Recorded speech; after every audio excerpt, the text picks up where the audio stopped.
Untamed is going to be untamed. It's going to be a little crazy. I want to talk to my people. I want to talk to my brothers and sisters. We can have grace and humility in how we interact with other people. Oh, hot dog, look at you. And nobody talked about what's really happening. And let's have conversations about what truth is.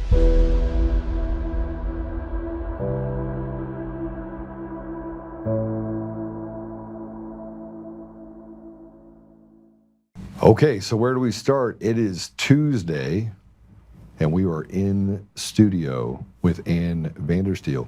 She was in town. I was like, you got to come over. Let's talk about all the stuff that's not happening.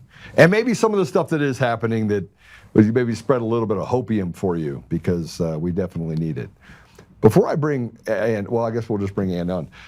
And yesterday we did a case that's right here. So this case is Christopher Gregory v. basically half the judiciary in Colorado. It's the biggest corruption case in, I think, the history of this state.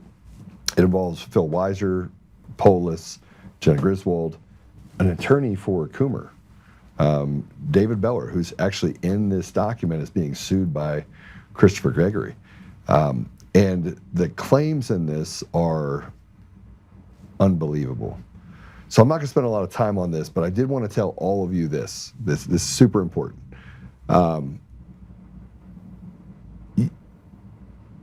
You're going to have an opportunity to go through this. We sent it over to influencers. We basically, the first person I sent it to will remain nameless. It's got a couple million people that follow him, and he said, Joe, this can't be real. And I'm like, well, it's real. And he goes, you'd have to gut the entire judiciary. Mm-hmm. You'd have to take all of the judiciary of Colorado out in the city and county of Denver, as well as the leadership at the highest level. So we're going to make this available to you. You'll have the ability to go through it. I spent even more time on it last night. It's got me enthralled in the idea that behind closed doors, they've done nothing but steal, rob the people of Colorado blind, and committed some pretty, if they did this, imagine what they did to people where they, behind closed doors, doled out consequences to people that didn't deserve it. So you'll have all this information, and we'll cover a little bit more of this later. But Ann, welcome to the show. Joe, good to be here. It was you saw me post and tagged your name on something, and you reached out and found out I was here in your backyard. Turns out, 15 minutes from you. Amazing. Well, we've we talk about kind of what's happening in the country right now. What are you seeing? You've been in this a long time. Yes, 10 years now. And 10 yeyears ago, you could call me Dory, the bluefish swimming through the ocean, and oh, what a nice shark. Today, I see nothing but sharks everywhere, and it's a landmine, our field of landmines everywhere you go. The disinformation, misinformation is everywhere, and it's really about truly having to hone in on the signal through all this massive noise that's out there. And frankly, I see a lot of frustration in the American people who have been waiting for this accountability that's coming in. We're just not seeing it yet.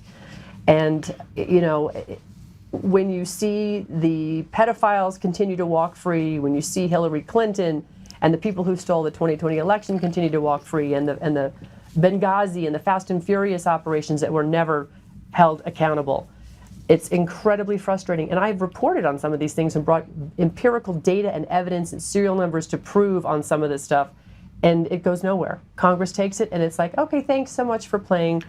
And we just are now learning we don't have a government that's representing us.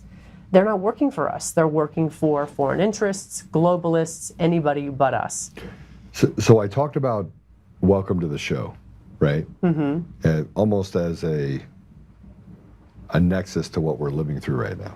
You have the haves and the have-nots. And the have-nots is getting a lot bigger. Yeah. A lot. And the haves has become a government structure surrounded by billionaires that we can't see, behind a curtain that, frankly, has been sealed off for so long. We're starting to get a glimpse of it, a glimmer of it, but we spend so much time fighting each other that we rarely get to hold people accountable that should be held accountable. It's true. We're being run by corporatocracy, Joe. The Constitution for the United States has been sidelined by U.S. Code. going back to the 30s. We've developed an agency, corporatocracy of for-profit entities, whether it's the Department of Justice, the Department of Defense, it's Child Protective Services, it's the CDC, the NIH, FDA. They're all for-profit entities. They are all being managed by the industries that they supposedly regulate, but those are the people that have a revolving door between industry to agency. And when you leave your industry with your stock options and your retirement package, the last thing you want to do is go into an agency that is going to rain terror down on the industry and destroy your profits. So this is a completely corrupt, captured system, and that has sidelined our rights. We're being denied due process in family courts every single day. Heck, we're being denied due process in courts across the country. Habeas is being suspended. You can't even get habeas. Look what happened to J6. So we have been fully captured. All elements of the government are captured right now. And we have a president who we elected by the grace of God and the work of people that fought to, like Patrick Byrne and yourself and others who, made sure that the president got elected, that there was no hanky-panky. But he's still surrounded by the Judases. And he himself is being sidelined, and he's being ruled over by foreign interests.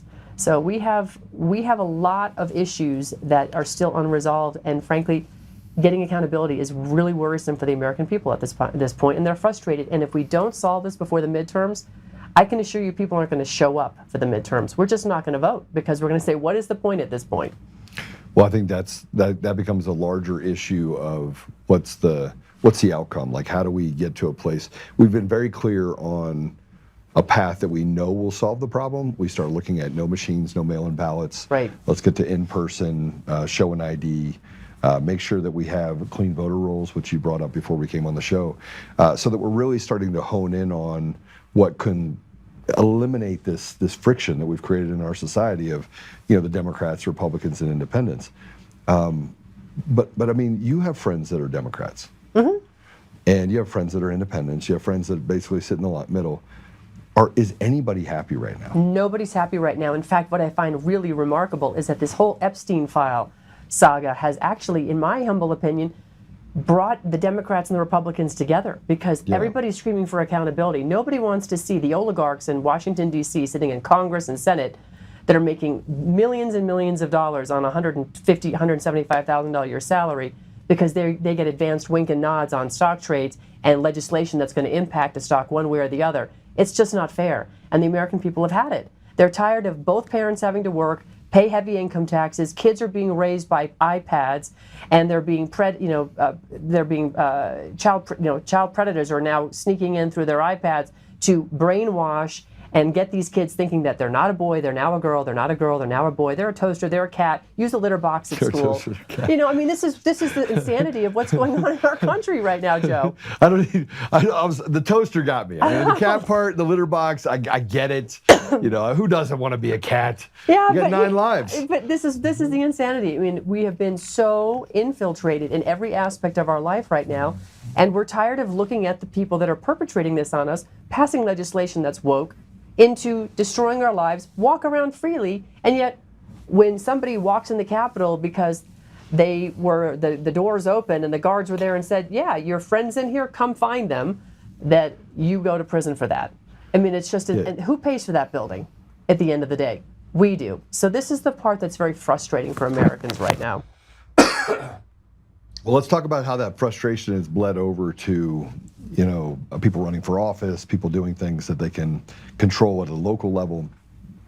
And, what's interesting in what you're saying now is that we lifted our head up to the Epstein files. Mm-hmm. Now we figured out why they didn't want it released. Right. And it does paint a very morbid picture of people who have said, we're on your side. Yeah. Pam Bondi said, if we arrested everybody that's in the Epstein files, we'd collapse the government. You know what I say? Collapse the government. It is not a government working for us. Our founding fathers, I think it was the second paragraph, second sentence in the Declaration of Independence, where they talk about the fact that if this isn't working out, if you're not getting what you expect and what you deserve, then it's time to alter and abolish. I think we are clearly at the alter or abolish moment in this country right now, because what is happening in that district of corruption is anything but governance of, by, and for us, the people. We're the bosses. Trump works for us. Bondi works for us. They all work for us. And they're all in it for themselves, and they're taking care of their own personal interests, their own families. President Trump has, again, tried to make some initiatives, but unfortunately, he is now in this system where, for instance, the Clarity Act, the Genius Act, how does that get bipartisan passing and then be a good thing for America? So for those of you that own Bitcoin, say goodbye to your privacy and the ability to transact without the IRS sticking their nose under your tent, because frankly, that's exactly what it's going to do. So where's the value in all of that sort of decentralization? It's a psyop on you to basically, oh no, we're not calling it CBDC, but that's exactly what it's going to be. And then you layer in Palantir, Peter Thiel, and all of it, and you have a digital prison that is now just swallowing up the American people. You know, I don't think anyone has an appetite for it. I don't think Democrats have an appetite for it. I don't think Republicans have an appetite for it. And I want to bring up one person in the files, because we're getting these mixed signals. We saw President Trump put up a post about Steve Bannon and with Peter Navarro, and they were standing on a stage together, and he said these two men were treated unfairly by the Biden administration. That was a day after the files came out. I started digging into it, and I saw some alarming things related to Steve Bannon inside the files. I'm not a fan of his. I'm not asking if you're a fan or not a fan. But how in the world, and I asked you this off air too, how in the world do you square that hole when you have someone so diabolically committed to one thing while hanging out with the people, the very people that victimized women and children? And you have grandchildren. Yes. So I have children. I don't have grandchildren yet, thank goodness. Not that I don't want grandchildren, I just don't think I'm old enough yet. Square it for me. Like, square how we can allow that person to get a free pass. Well, that's a good question. Look, Steve Bannon and the War Room Posse, they built a great podcast early in the day. They did great coverage on the pandemic. I mean, they really, I think, brought the awareness the public needed with respect to COVID. But at the same token, you know, and I had mad respect for Steve. Unfortunately, I'm looking at what I'm seeing now, and you know, it's like all these influencers that went to the White House that day and got their Epstein binders from Pam Bondi, and they had this big moment. I think several of them probably regret it because they realized they were used. Were they, or did they know? Because they knew that those folders were empty. They knew they were empty when they were handed to them. Well, here's the thing. So it was such a bungled operation, right? They get these folders. Pam Bondi says, we have the files. We're gonna. We weren't even asking at that point. We were like, get the border closed, get these people out of our country. It wasn't even what we were focused on. It wasn't what we were focused on, and they throw this out there, and we're like, huh? Okay, well then great. Let's get the Epstein files. And then it's a big nothing burger, and then they don't have the files, and then the FBI's reviewing stuff, and it's truckloads, and it's just the back and forth. So circling it back to Steve Bannon, you know, when did all those influencers suddenly become radio silent on Epstein once the first 3 million documents dropped? Everybody went radio silent, and then there is Steve Bannon doing selfies with Steve, and you know, talking with Steve, and they're making fun of President Trump and all of this stuff. And this is supposedly the guy that is a big Trump supporter. So you have to ask. President Trump didn't see this stuff, though. I promise you he didn't see it. I don't think he saw it until now. I don't think he's seen it yet. Really? I mean, I don't think. Look, one of the things about being the president of the United States is that you have priorities, right? It's like running a company, and I run a company, so I understand what priorities are. There are things that happen in this company I know nothing about until 2 weeks after. And I'm like, why didn't somebody tell me this? And they're like, that's what you pay us for. Like, you don't pay us to involve you in some of these issues. Okay, fair enough. And so we often forget that the president has a limited amount of time. He still has the same time that we have. Right. But he's got 340 million problems. He's got 340 million people in the country that he has to oversee. So I give President Trump an amazing amount of grace. And people are like, how do you give him grace? How do you? And I'm like, because I've run a company. Because I understand what it takes to run a company. Right. And it's very, very difficult when you have things going in different directions to see all the things that are in front of you. I do not think he has seen Bannon making fun of him with Jeffrey Epstein, and I saw that. I saw the whole, Trump's going to be sweating when he finds out we're friends, right? Right. He used the word friends, and Bannon, he dug into that, right? Yeah. So he's an opportunist, and I personally think that at some point we've got to notify President Trump this is what's happening. We got to make it so he's aware of it, and at the same time, we cannot be tolerant of the thing that we said we were intolerant of, in my opinion. Right. Well, I hear what you're saying, but for me, from where I'm sitting, and again, I'm not running a company of any significant size, but when something has been out there for a long period of time and it's circulating across multiple media distributions, whether it's the legacy media, podcast media, new media, whatever media, it's out there, it becomes, you can't ignore it, right? There's things that you just can't ignore. And I'm gonna take you back to the Reawaken America tour. Oh yeah. Okay, good times. It was fun, actually. It was a lot of fun. So, the big topic that we spoke about at that tour was about COVID. Yeah. And about transhumanism and don't take the shots. That was the biggest, really overarching theme of what that tour was about. Right. Would you agree? Yes. I mean, we talked about election integrity, but the main focus was... I talked about election integrity. Right. He got sued for me. Right. Talking about election integrity. So, but it was really COVID this, don't take the shot.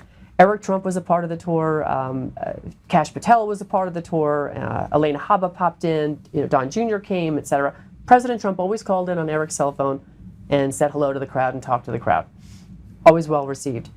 So how is it then, that's going back 2021, we're now 2026, 5 years later, that you still have COVID shots being administered, Fauci still walking around free, the public was widely educated, in fact it was a global education about this, and President Trump still thinks it's a good idea to take the shots. Well, so does 35% of the country. I get it. You know what I mean? get it, but the data I know has been presented to him. I know there's been DMED data, the Department of Military Epidemiological Database that Tom Renz broke in January of 21 in Colorado Springs. I know that database has been presented to him personally by somebody very close to him. Yeah. I actually presented that information to that individual and gave it to him per his request. So I'm concerned that this is the kind of stuff that doesn't make sense to me. And I still believe President Trump wants to do right by America, and he's massing, when you're up against, like we said, the globalist corporations of all these agencies that have taken control of our government, it's captured. Right. It's not like you can just fire them all. I wish you could. Well, you should. You rip the Band-Aid off. You turn everything off and then figure out what you need. There you go, starting with the Department of Education. And we still 100%. haven't shut that down. I thought that was Linda's job. So I'm getting concerned because I don't know what all the roadblocks are that are stopping him and preventing him from doing what seemingly should be pretty easy. And after the election integrity stuff from 2020 till 2024 when he was elected, the data was assimilated and aggregated and has been presented, and yet we haven't seen an arrest yet. And that is what is frustrating, I think, a lot of Americans at this point. I share in that frustration, and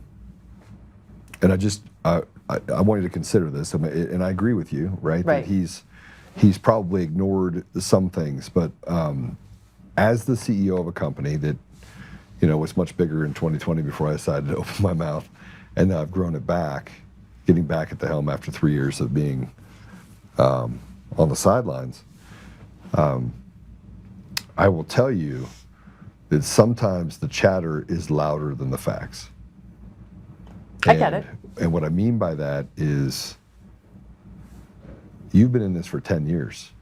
You were talking about the corruption and the rot and the institutional dishonesty long before I even knew it existed, right?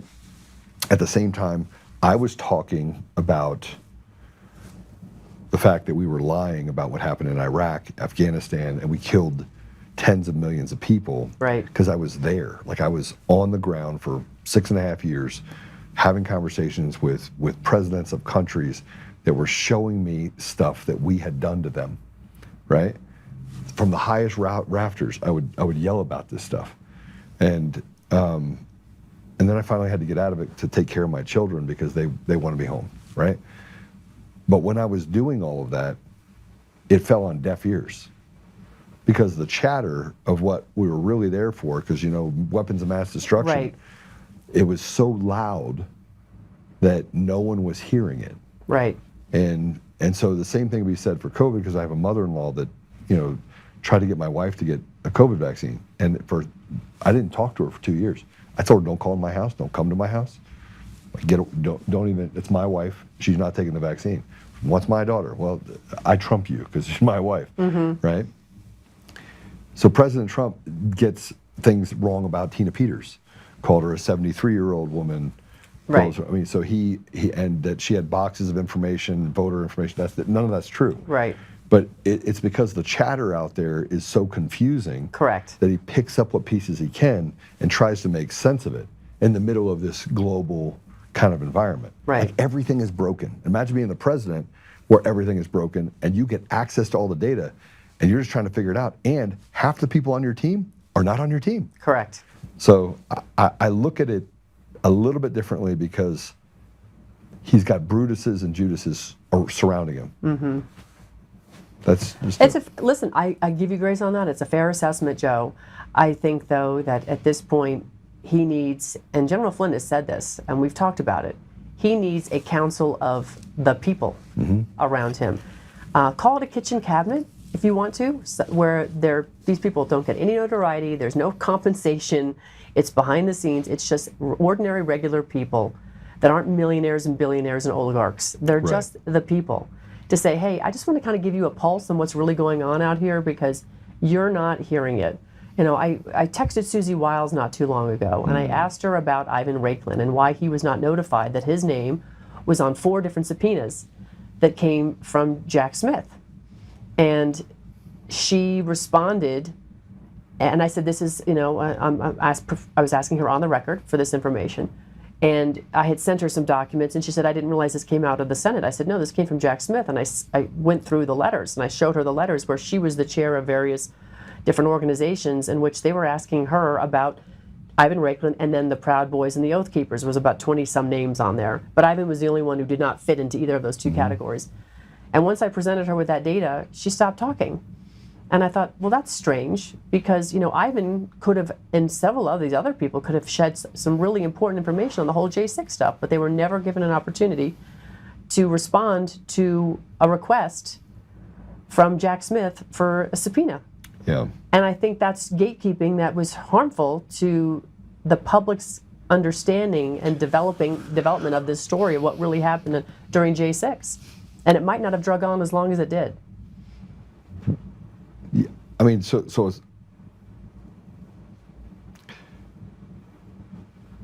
it's hard. Again, I'm not apologizing for Susie Wiles. I have her phone number. I've never used it for what you just said, the reason you just said. I've tried to give her the benefit of the doubt. Actually, I started out not giving her the benefit of the doubt. I didn't like her, right? Why? Because I was a negotiator in the Middle East and Africa, and I read people, and the reads weren't good, right? They were just not good. But then I started understanding the dynamics, and so I started giving her the benefit of the doubt. And so I've seen myself do this like thing. I've learned through the last 5 years. I got a PhD in politics now. I think I get it, right? Well, you're running for governor. Yeah. So, but I now get the complexities of relationships that you have and how they play into this larger chess game that seems to be being played.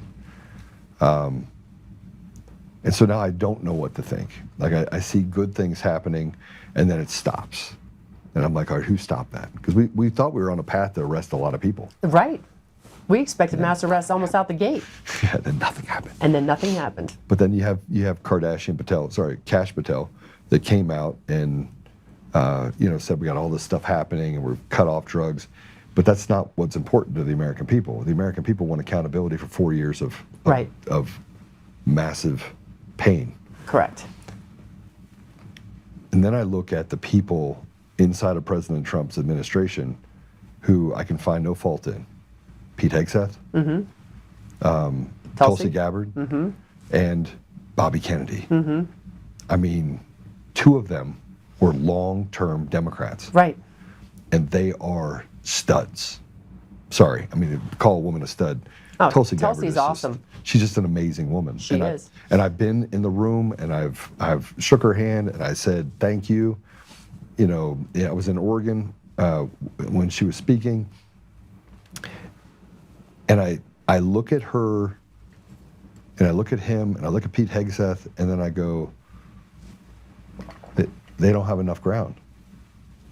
So if Susie Wiles is a smart You woman, mean don't have enough runway? What do they you don't have enough ground. In other words, they don't have enough allies inside the administration that Got are it. willing to do the right thing.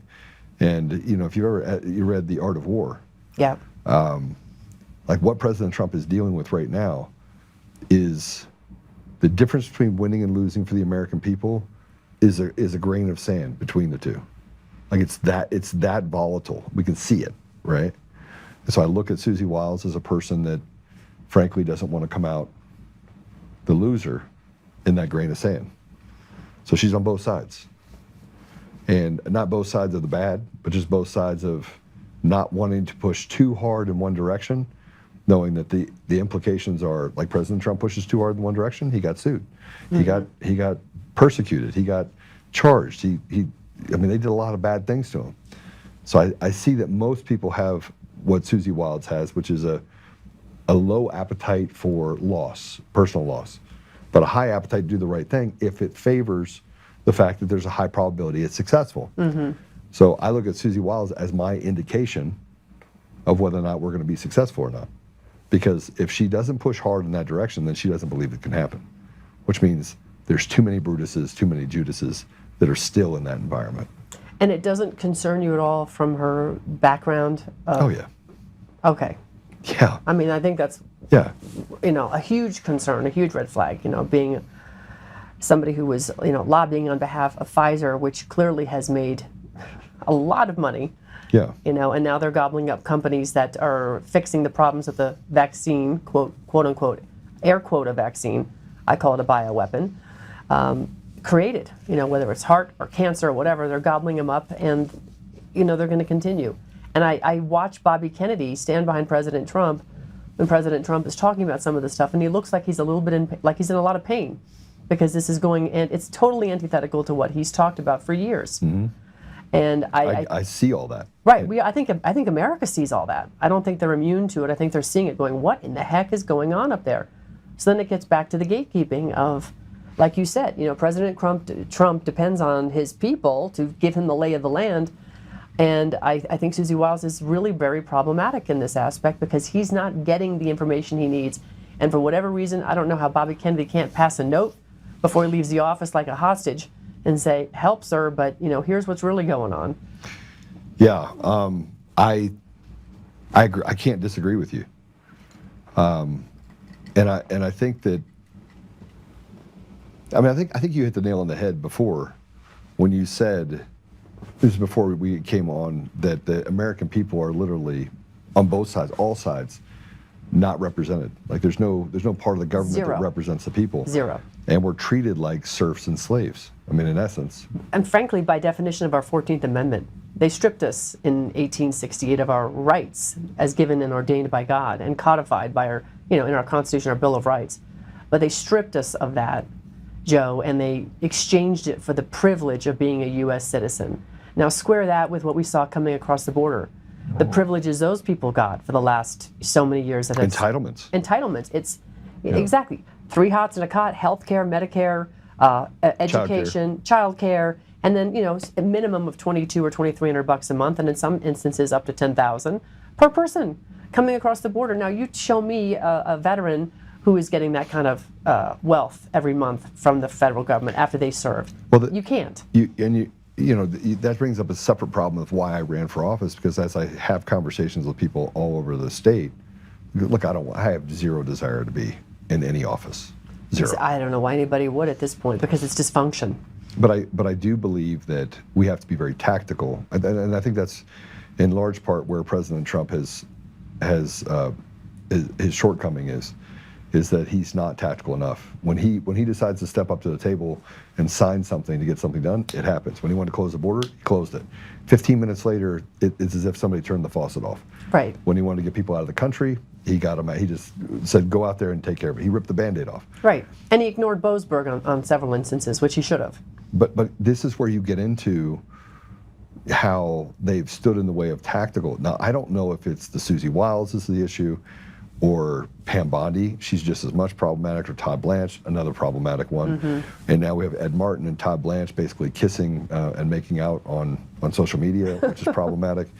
Or the fact that they walked past all of this information. I believe that the only way we can reset it is to have free and fair elections. We haven't had that in all 50 states in decades. Correct. Right, we just woke up to it in 2020 being so obvious Right. to us. But as we start looking at all these different problems and the people that are involved in it,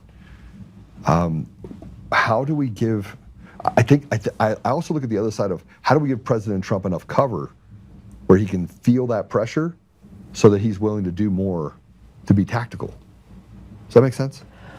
Well, yeah, it makes sense. You know, I guess I'm sort of that person that walks into a room and says, hey, there's an elephant in the corner. Do you want me to get rid of that? Because it doesn't belong in your living room. If I was President Trump, and I know that would never happen, but if I was, I would simply just... We have to change genders. So yeah, that's not going to happen. But anyhow... Toaster. Could I'm be a toaster. I'm a toaster. If I was President Trump, and I do believe he has, you know, I believe his kids are paying attention to social media. Don's very active on social media, so is Eric, his son Barron. I do believe that, you know, he has to have some awareness of all of this, that the American people are frustrated. Look, he got frustrated with us, started calling us panicans and a few other choice words to, you know, to say, why are you so concerned about the hoax of the Epstein files? And here it is. Was he playing us on that? A little bit. I think he was. I think he was really doing that so that the rest of the mainstream media would start to say, well, he must be in there. It must be juicy. We got to dive in. I think he psyoped him, and I think it was a great play.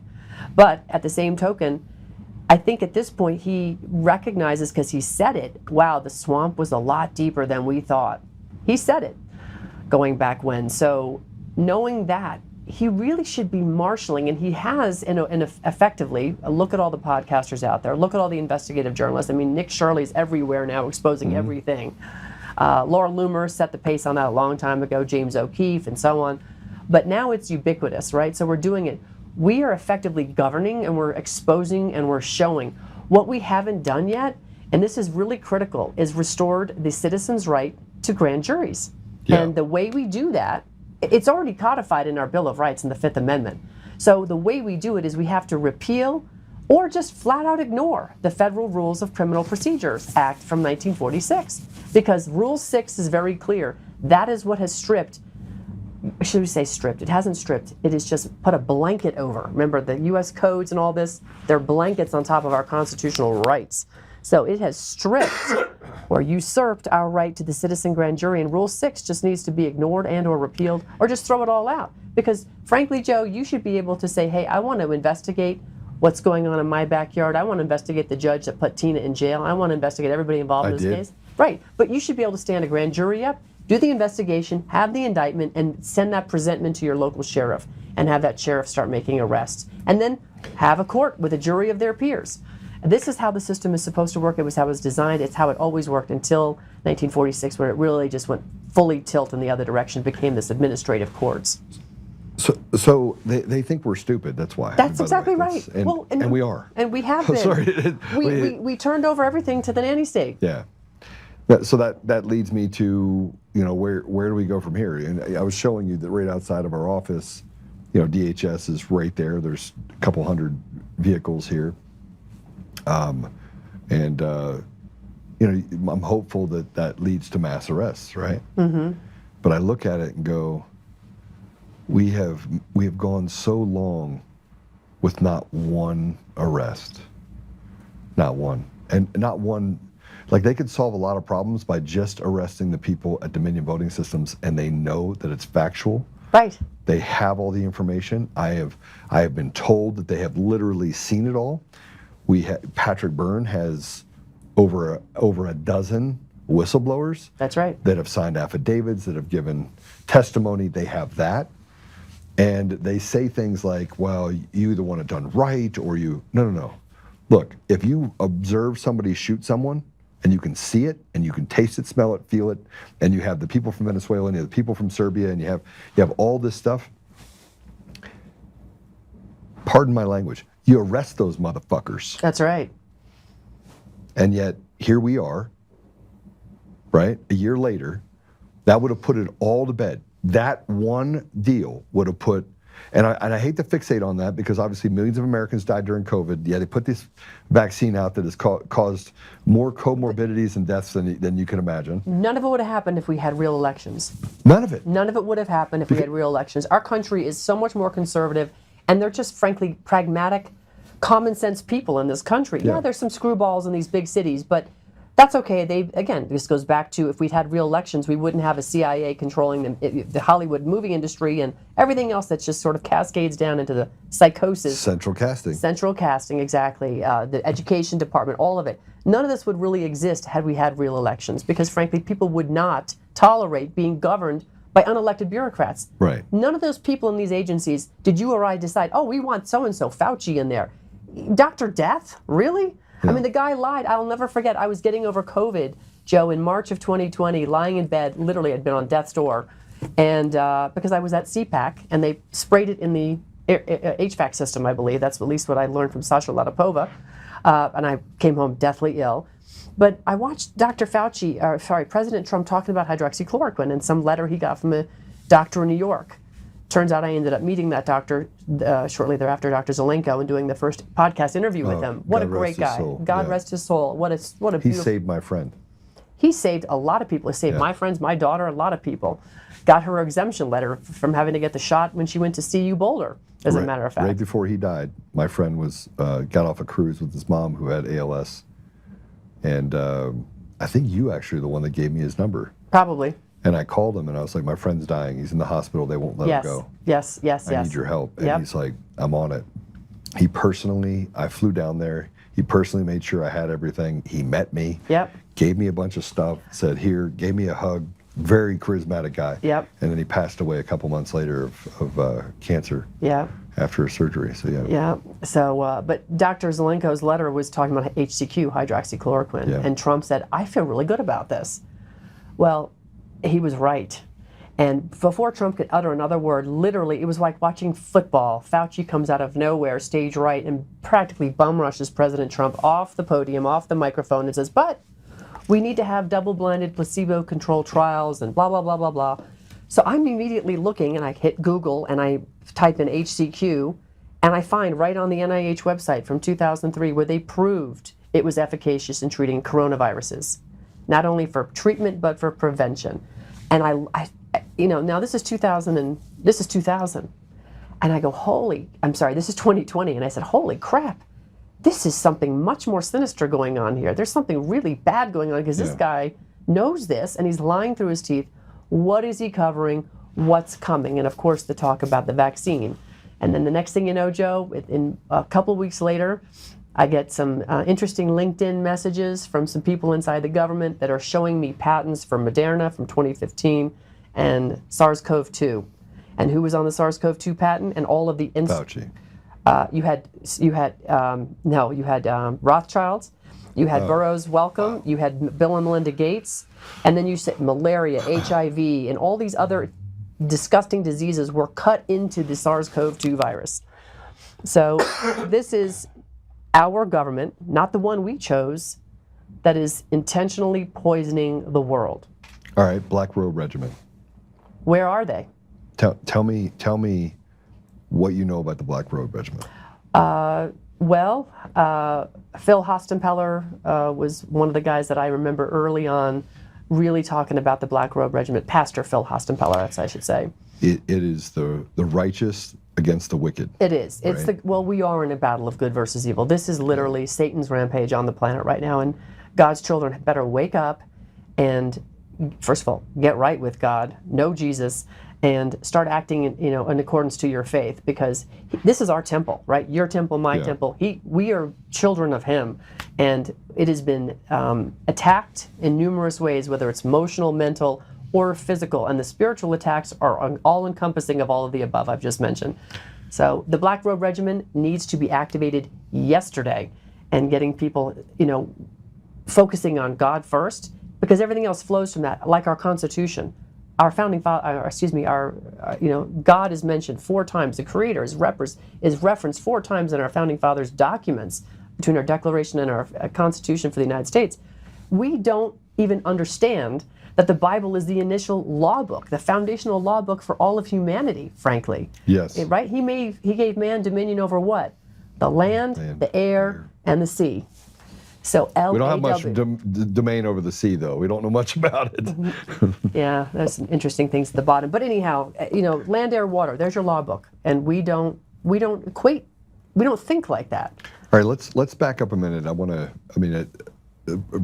President Trump, again, I give him probably more grace than other people do. I'm also, I write things to President Trump quite often. I put it on social media and I say, all right, listen, these are some of the things that have to happen. You pardon Tina Peters, great. I have conversations with Peter Tickton and with Patrick.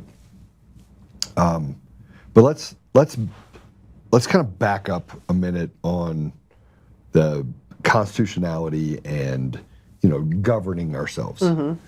And so I'm gonna throw all that aside right now, and I'm gonna talk about the World Economic Forum and a man named Yuval Noah Harari. Right.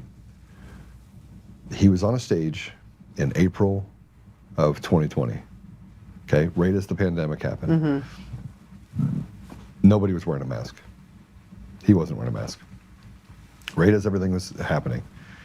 And he said that we have to eliminate 95% of the world population. Right. Now we're on you have grandchildren. Mm-hmm. 95% means that your family has a 5% chance of surviving. Right. And we can see the haves versus the have-nots. Right.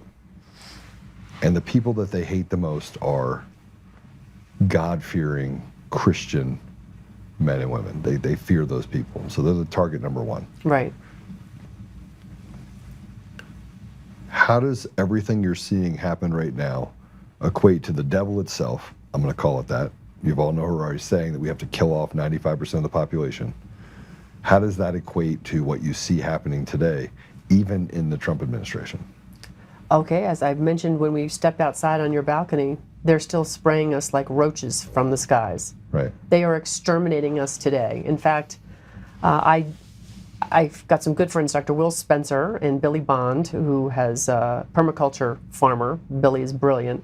He's actually remediated the soil post-Hurricane Helene in North Carolina because it was so full of radioactive material and all sorts of other horrific, synthetic and biohazardous waste in the soil everywhere that he figured out how to do it, he and Will Spencer.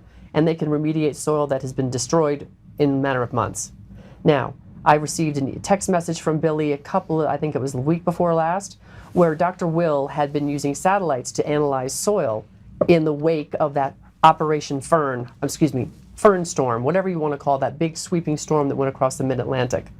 And it's, Florida was in 22 degrees at my house, believe it or not, in South Florida. Lost a lot. This place in Texas, so yeah.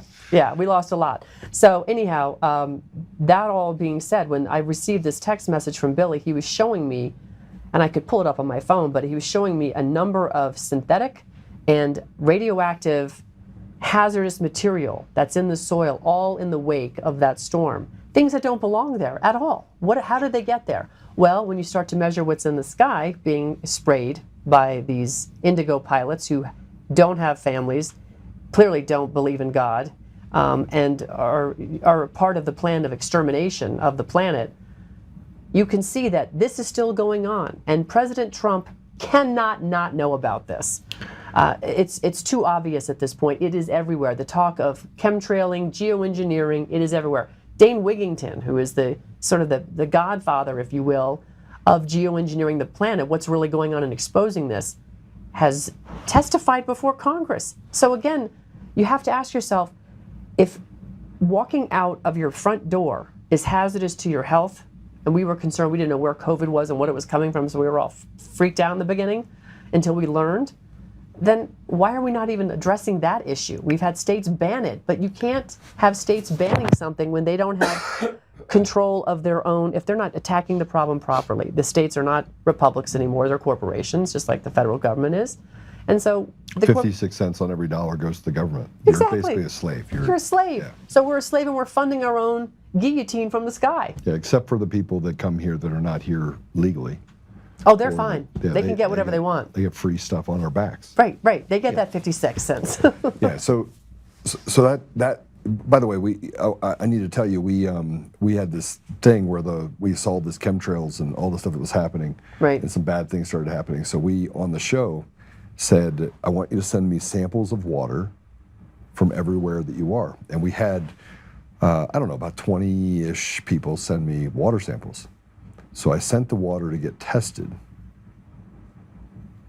What do you think happened? Well, did they lose the samples? Oh no, they made the samples, but then I was able to take that information, and people in the audience know this because they're like, well, what happened? And so I'm like, it's complicated because we're finding stuff in the water, and I really want to make sure that it's real. So now I go to certain areas and I'm like, hey, we should probably go check this area, we should check this area, and see if we can reproduce it, because you never know when people could put in water. Oh, right. Right, but the stuff that was in the water, this is rainwater, by the way. Cesium-137, barium, Yes. strontium, aluminum. Yes. Aluminum at a rate that was scary. Worse than the vaccine adjuvant aluminum? You remember back in the early 80s, they told us that we had acid rain? Right, Was it acid rain, or was it that they created it, right. the problem, by doing this cloud seeding and things like that? I think it's what you just said. They created the problem. Absolutely, they created the problem. But have you noticed that people are having a lot of recall problems, memory, short-term memory, they're lost for words, people's names. Yeah. The recall just isn't there, and it's not because you're over 50. It's literally happening to 30-year-olds, 20-year-olds. I mean, I'm seeing it and I'm hearing it, and people are complaining about it. Like, I'm sorry, I don't know, I just can't remember this name. And I hear it all the time. All the time, yeah. And I know we're distracted and there's a lot of information, and you and I are constantly, because we're information people, we're always, Yeah. but people who aren't in the information business. I was standing next to Patrick the other day, and I was trying to introduce him, and I couldn't remember Patrick's name. And like Patrick, I was like, what the hell's wrong with me? I can't remember Patrick's name. And I was standing next to my wife. This is a weird thing. I was sitting next to my wife last night, and I went to introduce my wife, and I was like, and Jason, this is.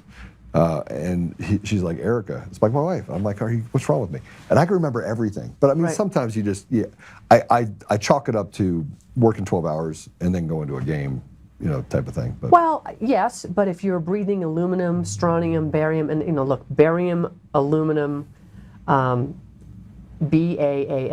ball. Yeah. Barium and aluminum have been sort of the base, the foundational mix, if you will, for this geoengineering, which is kind of ironic that they would have those two together, because it spells ball, which is obviously satanic. Yeah. But I do think that, from where I'm standing, the government is so in the business of being a part of facilitating and ushering in this new world order.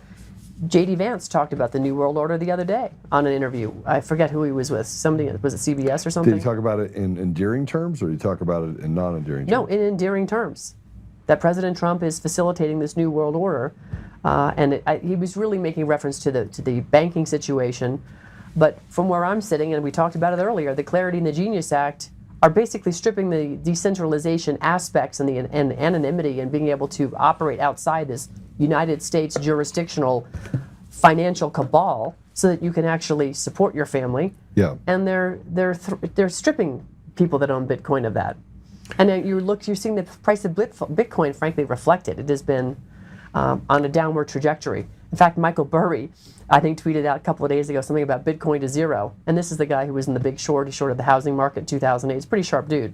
Yeah, I'm not sure I agree with him there. They'll find a way to re-decentralize. Right. And they'll find other ways around it. Ethereum, again, down almost 60, 65, 70%.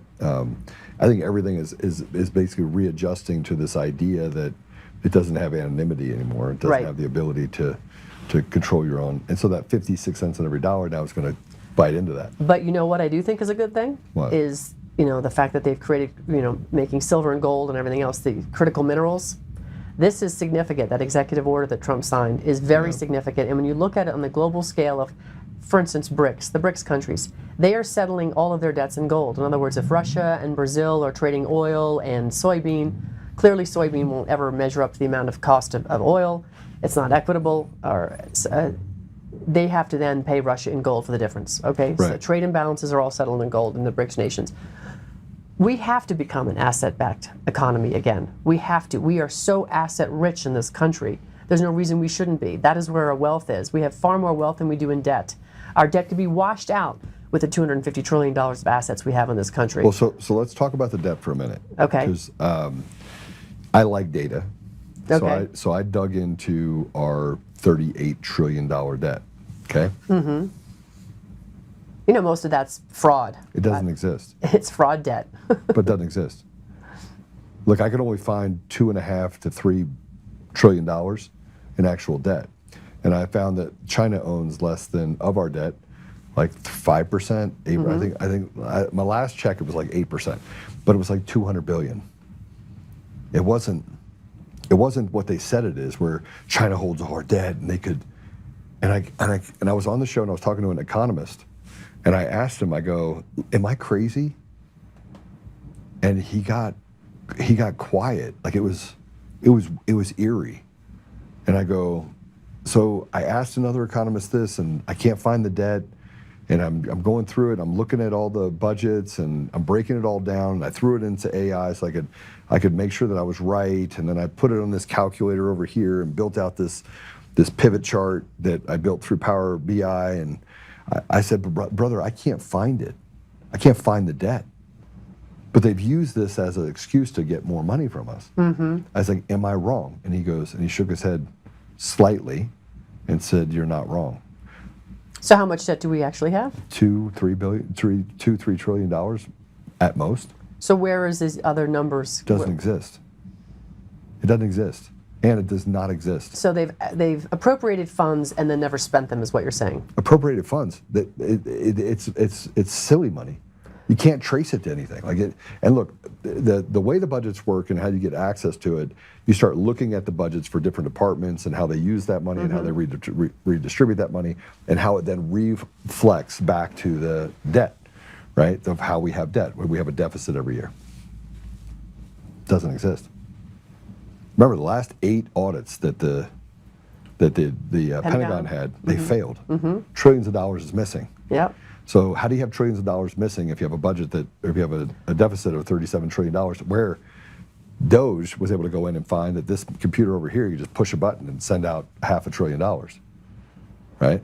Well, if you listen to Catherine Austin Fitts, and I'm a avid listener of hers, she'll tell you that $22 trillion went to building underground military bases and all kinds of cities. But it doesn't, the debt doesn't exist. The money is not there. The transfer, the transaction, it's not there. It doesn't exist.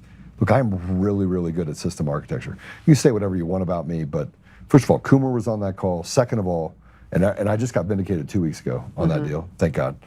And I understand things. I'm like the Rain Man when it comes to understanding things. I went through it. I was talking to Patrick. I was talking to the team, and I'm like, listen, I don't understand this. Like, this makes no sense. The debt doesn't exist. Well, I guess we're going to find out if that's true, Joe. They're printing money. They're appropriating money. The money. So how do you have debt if you're printing money? Well, because we don't control the printer. That's the Federal Reserve, and they're charging us interest on that. So are you suggesting that we just lay the, quote, debt at the feet of the Federal Reserve and walk? It doesn't exist. The Federal Reserve actually is the one that dictates what you actually owe. Correct. So the Fed is basically telling us that we have $37 trillion in debt, $38 trillion in debt. Well, from where I'm sitting, that number that you're talking about has to come from an appropriation. Look, we just signed we keep signing these, I call them kicking the can down the road, these CRs, these continuing resolutions. We need so many billions to here. We're going to send Israel more money. We're sending Ukraine more money. Whoever. Never seen coming to America for that matter, but whatever.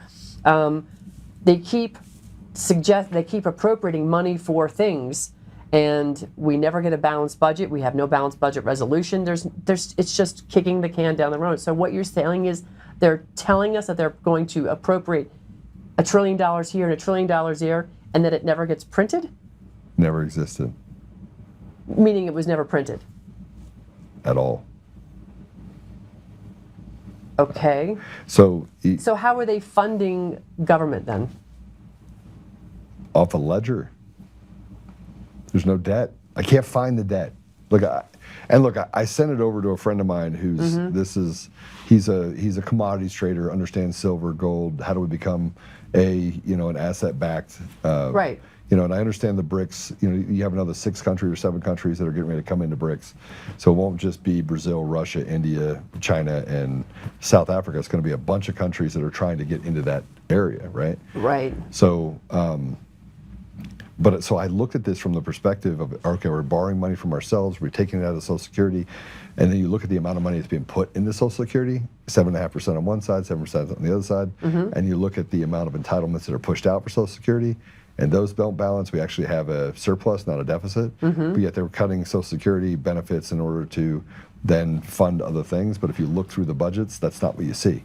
And nobody's ever taken the time to look at it. It's kind of like looking at the COVID. When you said you went through and looked at who owns these patents for, right. You can see it, but nobody ever talked about it. Right. Well, what's the benefit of them saying we have $38 trillion in debt and the average family is responsible for $100,000? Right. Then they can walk in and say we need to raise taxes by another 2%, right. another 3%. Oh, Dr. Oz said it the other day. He says you got to work longer, and later in life, and that's just the way it is. Excuse me, but we didn't fund this crap. We didn't pay for it. We didn't vote for it. None of it. So, but he doesn't have to work later in life. No, of course not. I mean, he's an oligarch. He's one of them. And in large part, I've done really well. I mean, I grew up super poor, but I don't have to work if I don't want to. My retirement is set up, right? It's not as much as it would have been if I sold my company for $250 million in 2021, but I could be comfortable.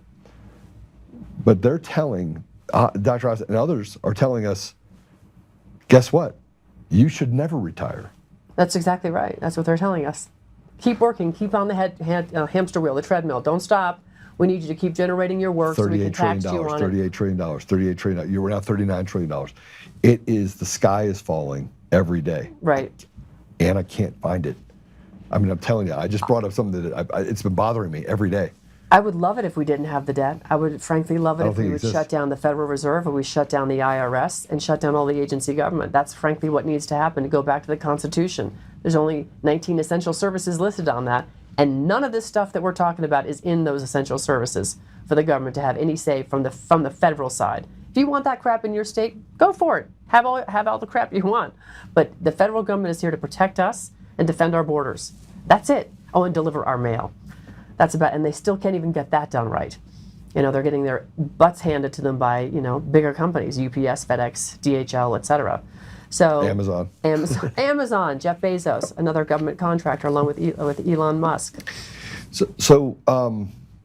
We just covered a lot. I brought up the debt. I probably shouldn't have, because it's a larger problem, deal that I can't seem to square. And I keep asking guys these are really smart economists that. If we walked away from the debt, what would that look like on a global scale? Doesn't exist. Okay, so let's say, if we just say, okay, we decided our debt doesn't exist, right? You can't even fathom what I'm saying, because you're like, well, where is it? Well, what I'm saying is that it never was there. That they basically manufactured this out of thin air, because they didn't have any idea what their revenue was going to be and how things were going to come in. President Trump is talking about getting rid of income tax. Right. You want to know why? Because you can't. It doesn't exist. I'm telling you. And this is the hardest thing to understand, is we've been told for so long that something exists, that we're in debt. China owns 50% of our debt. I've heard it everywhere. Everyone says. I mean, Jeffrey Sachs is the kingmaker of the sky is falling. CIA. And so he says, we got all this debt and all this stuff. And you're saying, where is it? It's not there. It doesn't exist. Great. So if we say it doesn't exist, we're not hurting anybody else around the world. What did China buy all the treasuries for? What did Japan buy the treasuries for? Why did Japan get their... Well, Japan is the largest purchaser of our debt. Correct. Right. So when they started wanting to sell it, who was it? The Secretary of the Treasury, what was her name? Yellen ran over there. Remember the mushroom incident? Yeah. She ran over there and was like, "You're not going to do that. You are not going to be selling our debt off. You're not selling it back. You own it." You know, she got real huffy about the whole thing.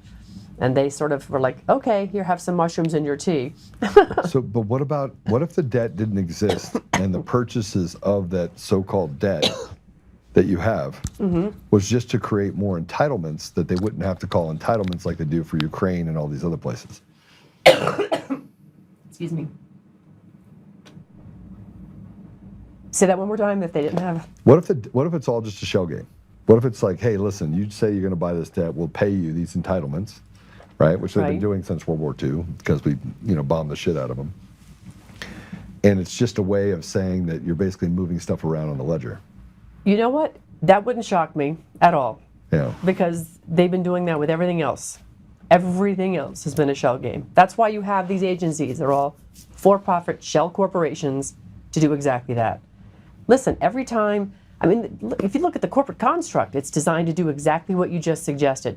A corporation does something terrible, they collapse the entity, the same little scoundrels that built that entity move over here, pop up another tent, and they start business as usual. And it's the relationships those people have with the federal government that allows this sick cycle to continue. So that wouldn't surprise me. And the fact, the longer I sit here and listen to this, I'm thinking to myself, good Lord, if that's true, holy shit. And I said it, and when you have economists that are like I just said a secret or something.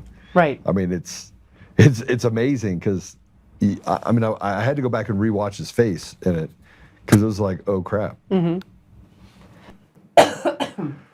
All right, let's circle back.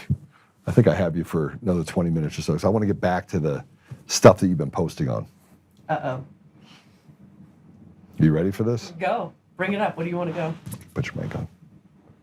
I think they Am I turned it on? off.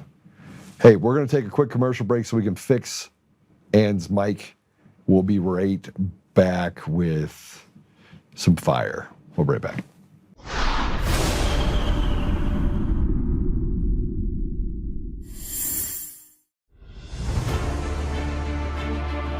In every thread, in every stitch, Honor-Bound USA weaves the fabric of the American spirit. It's not just apparel, it's a testament to God, family, and country. At Honor-Bound USA, we're a family of patriots who put our faith, family, and America first. When you visit our website, you'll find a line of products that embody our commitment to pray, stand, speak, and act. As the official site for the Untamed podcast, all of our products proclaim speaking the truth with courage. We also have the powerful documentary from Professor David Clements, Let My People Go. Identify yourself as one of the few who are willing to stand for what they believe in. Join the Honor-Bound USA family today. Wear it as a badge of honor, commitment to the values that shape us, and a pledge to the bright future we will build together. Because when you're honor-bound, you're not just wearing a brand, you're embodying a lifestyle.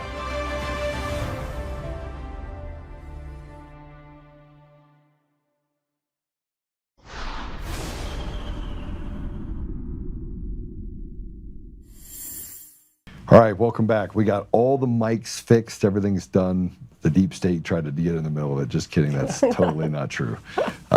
We had to fix it and take a bathroom break at the same time. So good to be back. And I have, we were talking about Roger Stone. And I'm a big fan of Roger Stone's. Same.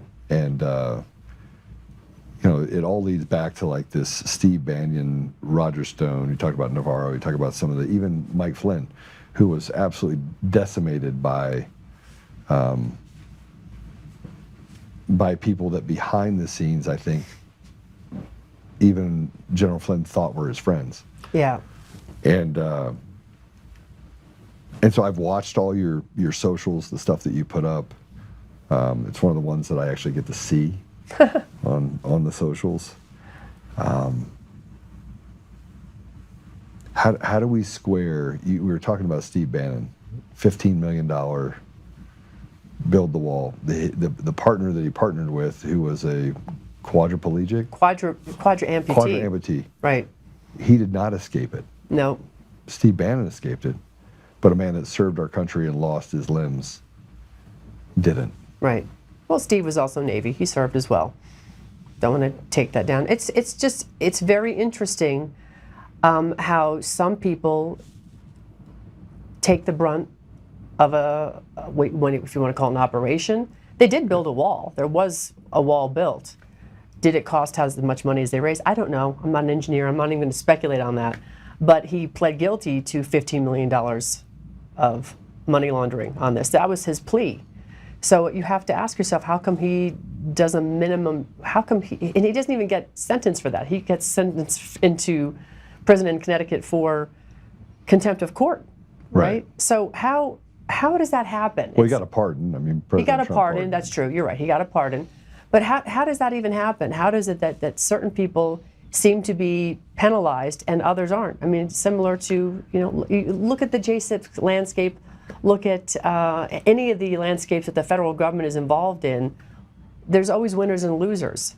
And it's interesting, when I look at what Steve Bannon has managed to accomplish. At the beginning, we talked about it, the War Room, great show, did all the right things he needed to do to wake people up during COVID.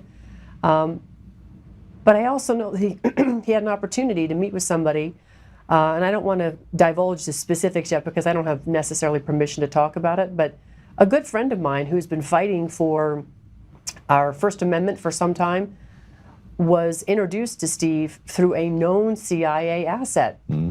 And I want to hear about that offline. Yeah, and so, and Steve's response when he walked in the door is, who the F are you and why the F are you here? And by the way, my friend's cell phone was taken by this known CIA asset before he was allowed to walk in the room. So I just think that's very interesting that he has these... Yeah, if Bannon ever said that to me, I would level the guy. I would literally just crush his face. Yeah, and this guy, my friend has spent the last, should we say, 8 years fighting for our ability to have free speech. Well, I mean, that leads me down kind of a very bad rabbit hole because, we've been called anti-Semites, we've been called Nazis, we've been called all sorts of names. And you bring up an interesting dilemma, as does some of the things that you've shared. And that is being MAGA versus MAGA. Right. Like, what does it mean to make Israel great again or make America great again? Right. And who is really in charge? And we're not allowed to talk about it because if people realize who's in charge, then you realize that you are, in fact, a slave. Right. There was an interview that you shared of Michael Lester with Sean Ryan. Yeah. And Michael Lester accuses the United States of being owned by Israel. He does. The scary part is, we look at Colorado, you have Polis, Griswold, and Weiser, among others. Right. And then you have this Zionist, kind of this cabalish, rhino establishment cartel, right? That is all seems to be enshrined in this. I shudder to call them Jews because they're faithless people. They actually have denounced God. They don't believe in God. They're atheists, yet they run all the power levers of the state of Colorado specifically. Mm-hmm. I want to play this video that you shared. This is Michael Lester. And then I want to get your thoughts on what he's saying and what the implications are of that if we don't get banned, which we won't because you have untamednation.com. You can always go there. I won't ban you. And we take care of our own bandwidth, so nobody can stop me. Let's go ahead and play it. Who do you think we're occupied by? APAC. A lot of people think that.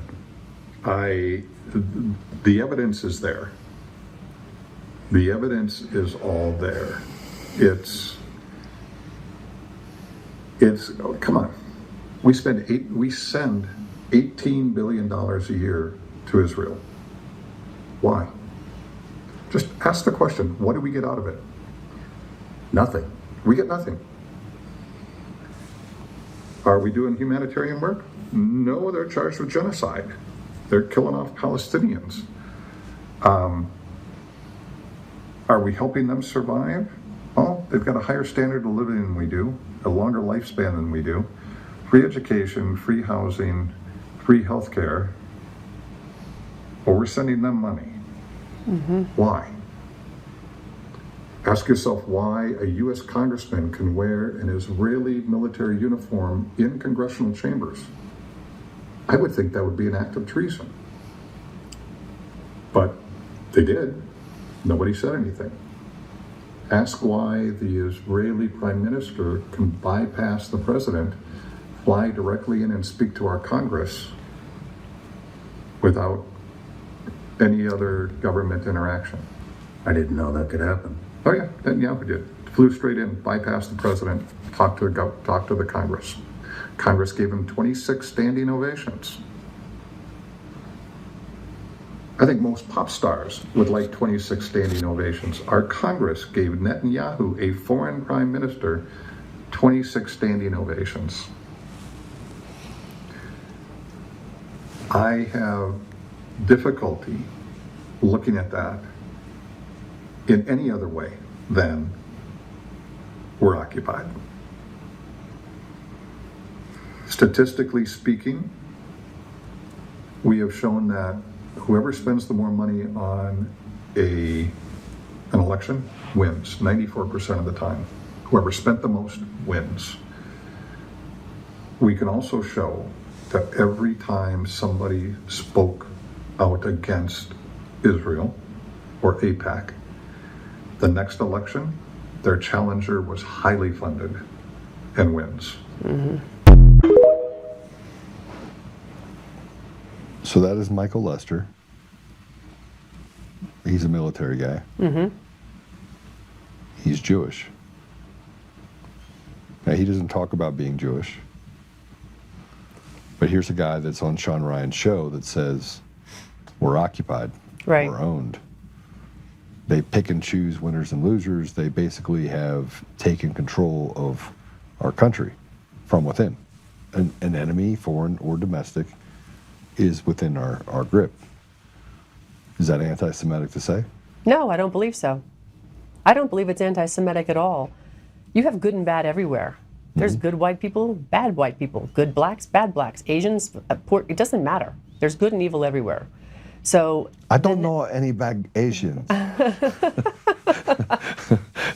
been waiting to do that for like 3 weeks.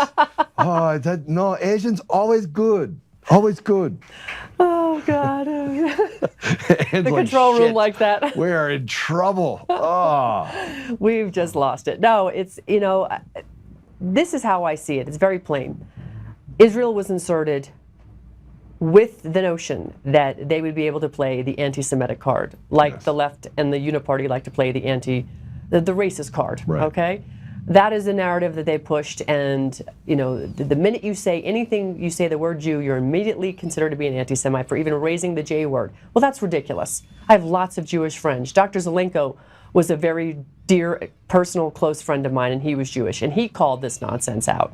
Because Israel was a nation state that was created by the City of London, essentially, Right. the bankers. And they've used it as a wedge to make everybody feel sorry for the Jews. Well, you know what? There is people persecuted all over this planet. And it's not because it's not terrible what happened during the Holocaust, but it's because they're putting those people above everybody else.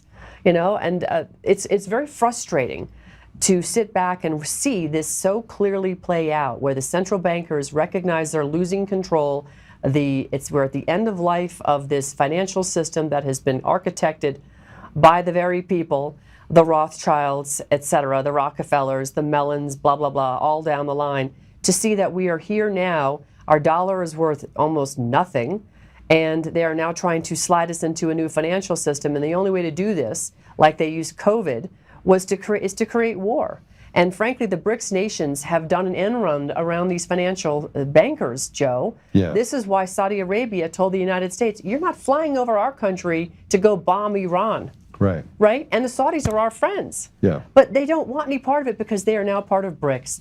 And BRICS is now doing what exactly President Trump did in Trump term 1 when he negotiated mano a mano with country to country, dissolved the TPP, dissolved the U.S. Canada. He made U.S. Canada and Mexico. He dissolved all of these institutions so that he could negotiate one-to-one with these countries. And this is what BRICS is doing by using asset-backed currency, gold-backed basket of currencies with, doesn't matter what your currency is, we will settle debts in gold.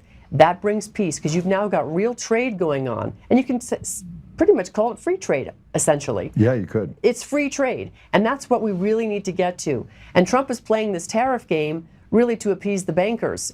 And the bankers themselves are being set up for failure because as Trump has now made minerals a national security interest, gold and silver, they are now going to revalue gold and silver, and anybody that owns it is going to be very wealthy.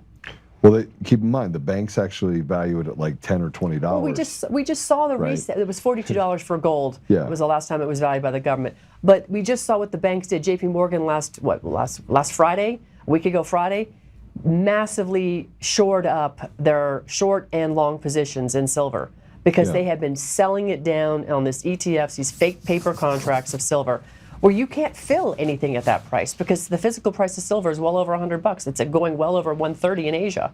Well, it's down now. It crashed a bit, quite a bit actually. And I had an arbitrage opportunity to go grab 200 pounds of silver, just fly it to China, and make a gaggle of cash. Then a friend of mine called me and said they're going to use that silver in bombs. Don't do it. I was like, okay. But it was like easy. It was $78 here. It was $104 there. I would have made a couple $100,000 on it. And boom. Exactly. But that tells you that the physical price is not what the paper price is not what you can buy it for physically. And so the banks had shorted this for a long time. J.P. Morgan, cost of doing business, got just short of $1 billion fine on it. They don't care. It's not about you and me. It's about them. And so going back to Israel has been used, and I feel terrible for the real good people of Israel, not the government. They're evil. I mean, it's so pretty evil. And they've found their footing in these godless, faithless people. 100%, which is what you see running around Capitol Hill. Godless, faithless people. Yeah, I mean, look, I got called. I had a friend of mine that invited me to go to a dinner, and he's Jewish, but he's a faithful Jew, and my business partner is Jewish. And again, never in 14 years have I had an argument with him about anything. Right. And my family's mixed, right? So I have Catholics and Jews, and I mean, I'm a mutt. Right. But he took me to this meeting with these 5 other guys, and I said, but God. I was talking about President Trump's win in November, and it was highly unlikely to happen if it wasn't for intervention, but God, he wouldn't have won. And it'd be a different world right now with Kamala Harris at the front, and we'd be burning to the ground. And President Trump would be in prison, and his family's legacy would be destroyed. Right.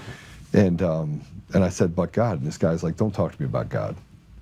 And I was like, well, why wouldn't I talk to you about God? He goes, well, we're atheists.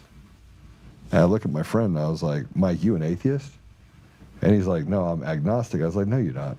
You're not agnostic. You and I prayed together. You're not. And I called him out in the middle of this deal with 4 other guys, and we almost went to blows. And he called me a goyim, right? And I said, say it again. Say it one more time. I stood up, got right over him, and I was like, come on, man, you're a tough guy, right? I'm just a Christian. You could just step on me, right? Step on me in the middle of the restaurant. And I'm not a violent person. I am capable of great violence. But the idea that these people, these guys, these 4 other guys are money guys, right? And that they could have such reckless regard. It wasn't for God. It was reckless regard for the American people. Called them all stupid. When he called me basically this slur. Yeah. I took offense to it to the point where I almost pummeled this guy. Yeah.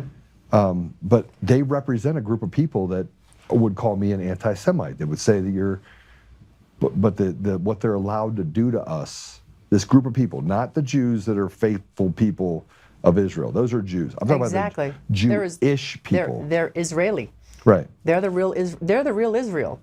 But I have a hard time getting that across without the, oh, you're an anti-Semite, you're a hate monger, you're this. And I'm like, That's by design, Joe. Right. It's all by design. It's to keep us in this little box. It's to keep us on the treadmill, to keep us producing, to let the Federal Reserve keep printing money so that they can, look, USAID. Right. You know, this is what they've been doing. They're laundering the money. Our NGOs that we're funding with tax dollars have been funding the invasion of the border. United Nations needs to be, we need to withdraw, defund and exit. NATO, United Nations, and we've fully out of the WHO as far as I'm concerned. Although President Trump's recent moves have been very detrimental to their financial health over there and their fiefdom. But go ahead. no, I do want to give a little bit of credit to some of the other things that you reposted. One from 2024 that you just reposted, and that was with Kim.com, who has then since retreated from the idea of what he said back in 2024. Go ahead, read it. And it says, this must be the most important post you'll ever read because it provides a simple explanation about why our world is being destroyed by design. Right. Now, when he wrote this, President Trump was not in office, right? He had to say this, I'm not anti-Semitic or a Nazi. I'm simply a former hacker with great analytical skills who understands what's happening in the world. At the end of this post, I will quote from a world domination plan. You will recognize the truth immediately because that's what's currently happening in the world. Today's reality suggests that this plan is real. When you do your own research, you will learn that the origin of this plan was discredited and the alleged creators have nothing to do with it. But who was the person providing the key evidence? It was Allen Dulles, the man who raised money from U.S. industrialists to fund Adolf Hitler, his Nazi party, and his war. The man who later became the director of the CIA during Kennedy and the head of the Warren Commission that investigated the Kennedy assassination. Why would anybody believe a man with such a questionable character? The Protocols of the Elders of Zion has unquestionable borrowed ideas and several authors, but you can say that most important writings throughout history, throughout history, it was called a fabrication and is one of the first uses of the term conspiracy theory. Why do scientists have a massive overrepresentation in the media, politics, banking, and world affairs? How did such a small community get to dominate all the centers of power and information? Why can Israel ignore UN resolutions, international law, and commit genocide in Gaza to standing ovations in the U.S. Congress? Why is Israel acting like it is above the law, seemingly without any fear of consequences? Read some of the alleged Zionist world domination plan below and compare it with reality. Is all of this just a coincidence? There's no coincidences, Joe. No, there isn't. There isn't. And the CIA was very involved in the Kennedy assassination. Let's bring it forward to today, Charlie Kirk's assassination. Yes. Okay, let's talk about that because Charlie was making some very bold statements. And I'm going to say this in full transparency. I knew Charlie Kirk way back when. I'd interviewed a few times in 2017. I had met him in 2015, I believe it was, here in Colorado, Steamboat Institute. Yeah. You know, Rick Aiken's operation up there. Really good stuff. Anyhow, People put their talons in him early. They did. They put their talons in him early. So, very bright young man, and like you, built a behemoth of a company, right? TPUSA is huge. A lot of moving parts. I donated money to him. Yeah, same. I mean, there's just lots of moving parts, okay? So, to that point, you can't always be knowing what's going on everywhere because you trust your people. You have to have some element of trust. There's no way you can do everything in your company. One man can't outrun what you have here. No, I have not a even close. Good team. Right. So the problem is when you get singled out because people recognize you're a magnet and you're trustworthy, that's when the bad guys swoop in and infiltrate because they're going to place their chess pieces around you and use you to raise a lot of money. But Charlie started to question. I watched Charlie and I started to see him lean a little bit too much into the establishment, and I was like, So I stopped paying attention to him. Didn't dislike him, just stopped paying attention because I'm sort of the anti-establishment person. When I learned after the fact, after he'd been assassinated, how he had changed his opinion on things, that's when I went, oh my goodness, we are repeating JFK all over again. Because I think Charlie Kirk could have been president one day. 100%. And he, by the way, he right before he died, literally a couple weeks before he died, I don't think it was a couple weeks, it was the 5th of September, he wrote a letter to the TPUSA staff Doge. saying we're going to doge Yep. the organization. He had turned down nearly $130 million from an Israeli lobbyist group. Right. And all the funding that he had previously, he was looking at, he basically had an aha moment where he's like, I can't in good conscience keep going down this path. Right. And he was starting to question and call out certain elements. Look, there's so much that I want to say about Charlie, but he wasn't shot with a No. 30-06. 30-06. No. It's impossible, actually. I personally believe the mic theory. I believe it was a similar mic to this, sadly enough. Yeah, no, Hope they're not listening to this. Thank God we're taping. Here. Yeah. I mean, this room is very secure.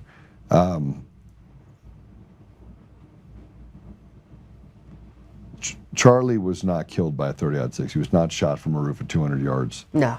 And the bullet did not miraculously stop at the back of his neck. No. I am very familiar with guns, what they can do, what the ballistics are. You own gun stores. I do, and I'm very well trained. And so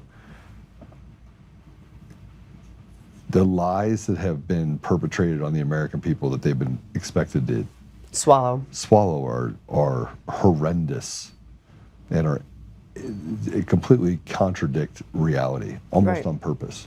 And our FBI is complicit in covering those lies, covering them up. Which then we have to talk about Kash Patel and Dan Bongino being at the head of that snake. Yeah. And why? Well, and why? Again, it was because they were. America really was so enamored with both of them, right? Yeah. We felt very secure with Cash, very secure with Dan. You know, people that were calling it out. They'd written books on it. God knows how much money they'd made talking about the swamp, the deep state, the government, gangsters, etc. I mean, I think both of their books could have been used by the prosecutors to go and arrest dozens of people. Yes. Easily. Yeah. Okay. Easily. But they didn't. But they didn't. They're there. Dan went in. We all had high hopes because he's a real headbanger. And he quit.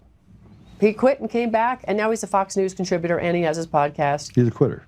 It's a terrible look. And, you know, he comes back and he's talking about he's the podfather and that he's going to be, you know, instead of going after the people you went in there to go after, now you're going after those of us that are like, well, what happened?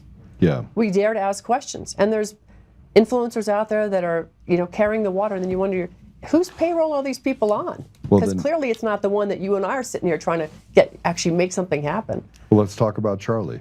Right. Let's go back to Charlie. When's the last time you've seen a video about Charlie? Oh, gosh. I can't think. I said it to a friend They of mine. and he's like, took it out of the news cycle. No, they took it out of everything. Out of Go everything. to TPUSA, you can't find it. You see a mural of Charlie and nothing else. That's right. None of the things that Charlie None of his represented. Right. They're all gone. They're all gone. They've erased him. They've literally erased a man. Yep, they've erased him. And guess who was at the head of erasing him?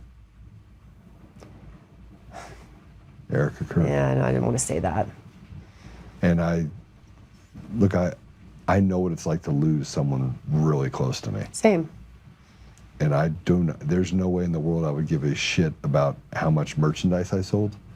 I wouldn't care. I would not be able to get back into that. I lost my brother, murdered by a police officer. There's pictures in my office Right. still, right? Mm-hmm. Took me a year and a half to recover, right? She recovered 15 minutes later and forgave the person that shot her husband, the father of her children. I don't have that in me to forgive somebody who killed somebody that was so important to me. And yet they've erased him. He's nowhere. He's absolutely nowhere. There's no videos of him. They don't even reference him. They don't talk. I mean, they still have this Charlie Kirk podcast, which is not doing well at all. They've lost all their viewership. Because it's not real. It's not real. And I think people are looking for real. They're looking for real. Yeah. And we've kind of gone through I almost feel like I'm blackpilling myself as I'm sitting here talking to you, which I'm not, because I feel very hopeful about what's going to happen. Because either way, God's going to either set it right or we're going to set it right, and God's going to help us do it. We got to call out what's real and what's fake, and we have to act on it, because we all have, as members of this supposed constitutional republic that's smothered by a blanket of code, U.S. code, if we really want to kick the blanket off and get rid of it, we have an incumbent civic duty. That is in our documents. It's right there. We have a civic duty. We are the government, so we have to start acting like it.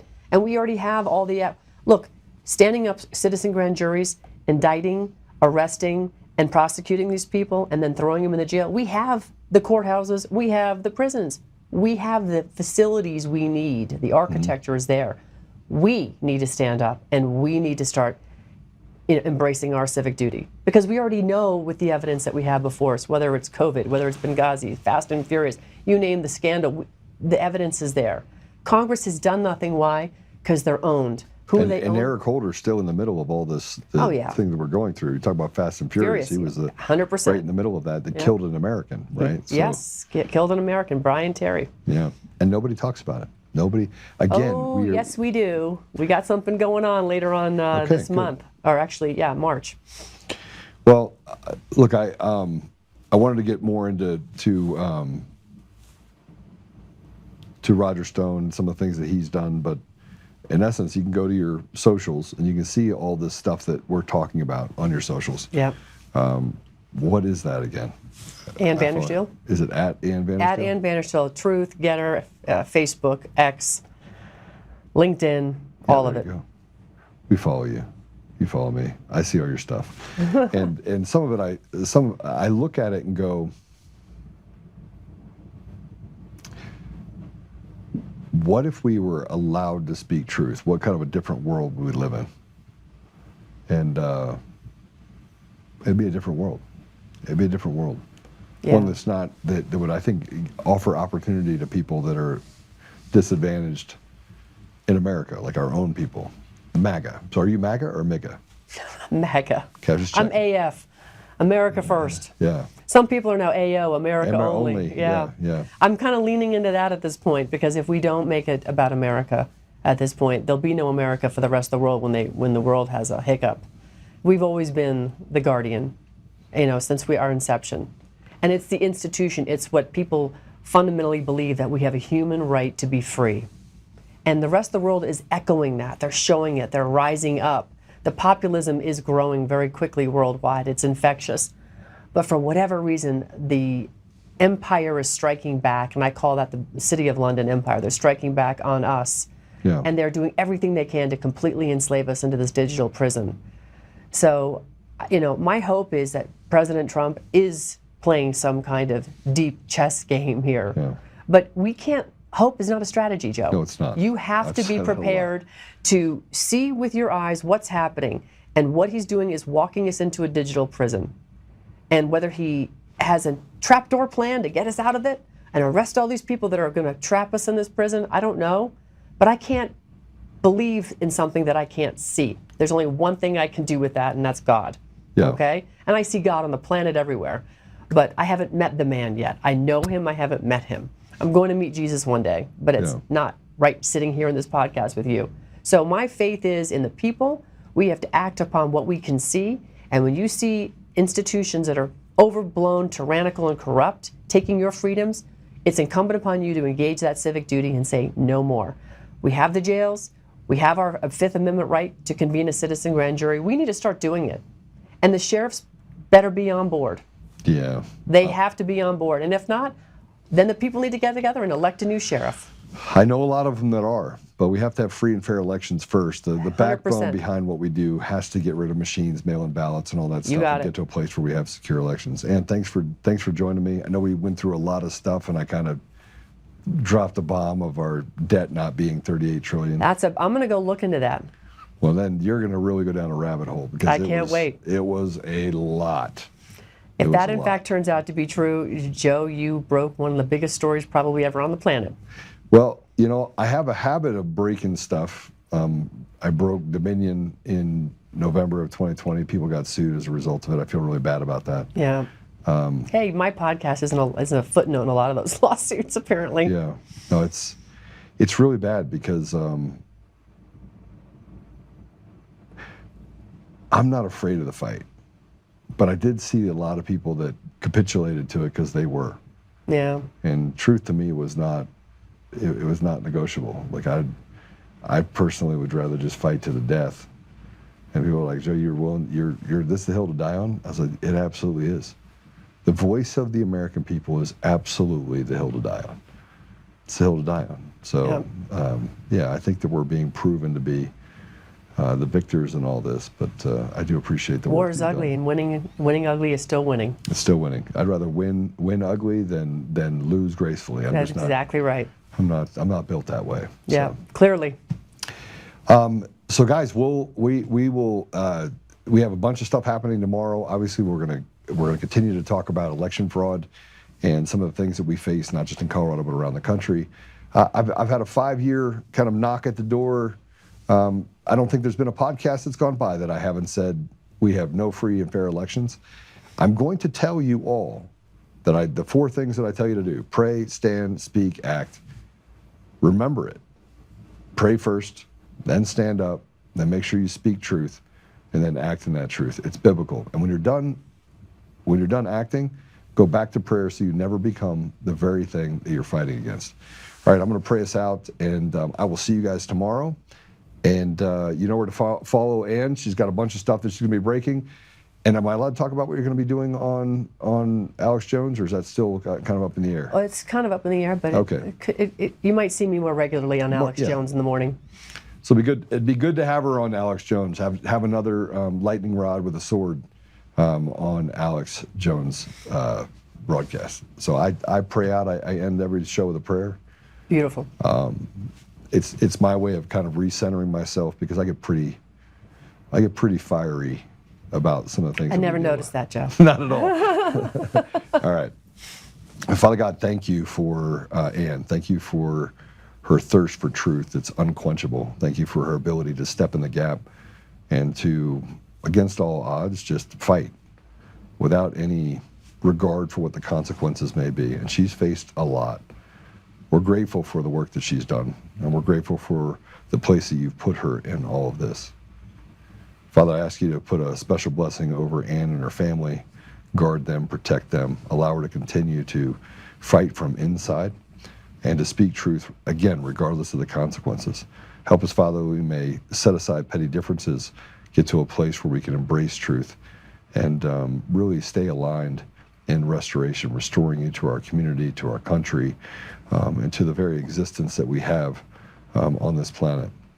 Father, help us that we may be kind to each other, that we may offer others around us grace and be forgiving, while at the same time making sure that we seek consequences and accountability against the evil that has consumed our country and our world. Help us, Father, that we may pull back that veil. And Father, I just ask you to be with President Trump, be with our leaders, and convict them that they must do whatever it takes to drive this evil back into the hole it came from. Help us, Father, that we may be the catalyst at this time of need, that we may do and serve as necessary to restore. I ask these things humbly in Jesus' name. Amen. Amen. I will see you guys tomorrow. Thursday, kind of a tough day. We'll probably pre-record that deal.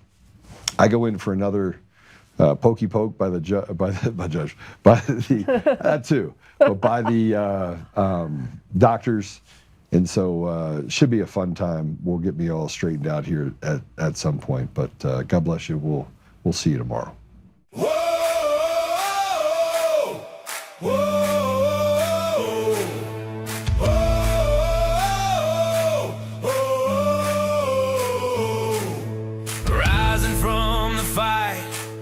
Forgotten and the free, exposing rigged machines, Kuma's lies, Dominion's deceit, pays $1,000 each day, shielding truth from corrupt halls, but he won't back down, standing tall through it all.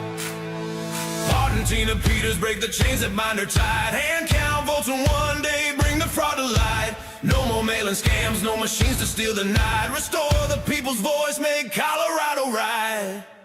Governor Oltmann, lead us bold and true. Badass for the have-nots, fighting through and through. Abolish property tax, cut the tolls away. Shrink the bloated state, let the people have their say. It's our rally call. Truth and freedom rise and watch the tyrants fall. Untamed Colorado, strong and proud.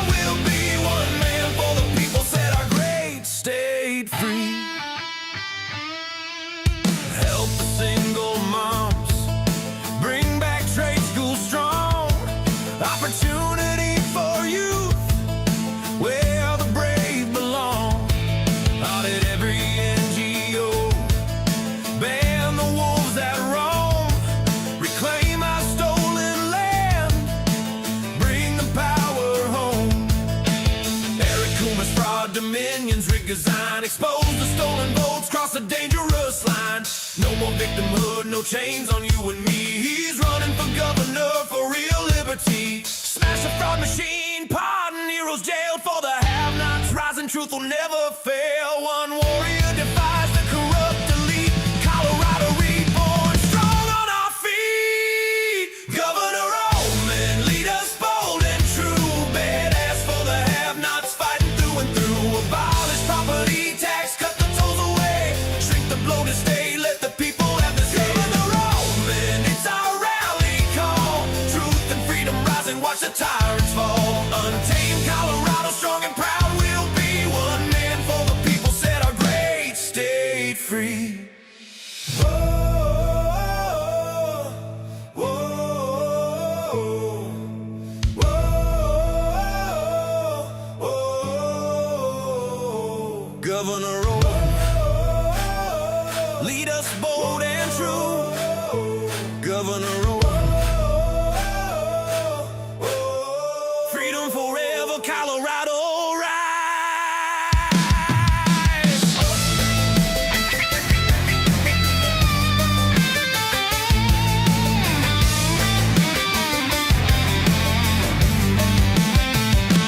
Governor Oltmann, Governor Oltmann, Governor Oltmann, Governor Oltmann, Governor Oltmann, Governor Oltmann.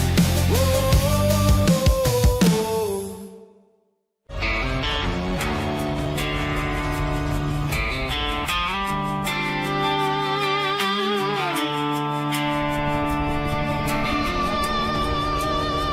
Rise up, untamed. In the heart of the fight where the wild ones roam, Joe Oltmann's calling, bringing truth back home. From conservative daily to this untamed fire, we shatter the silence, lifting spirits higher. No chains can hold us, no lies can prevail. Authentic and fearless on this rugged trail. Patriots gather under stars and stripes. Untamed nation, igniting the night. Untamed nation, let the truth roll out in this land of the free. Standing proud from sea to shining sea, we won't back down. Catch the fire, wear the crown. Untamed nation, it's our battle song, motivating hearts where the brave belong. Yeah, untamed and wild, forever strong. Play it again all night long.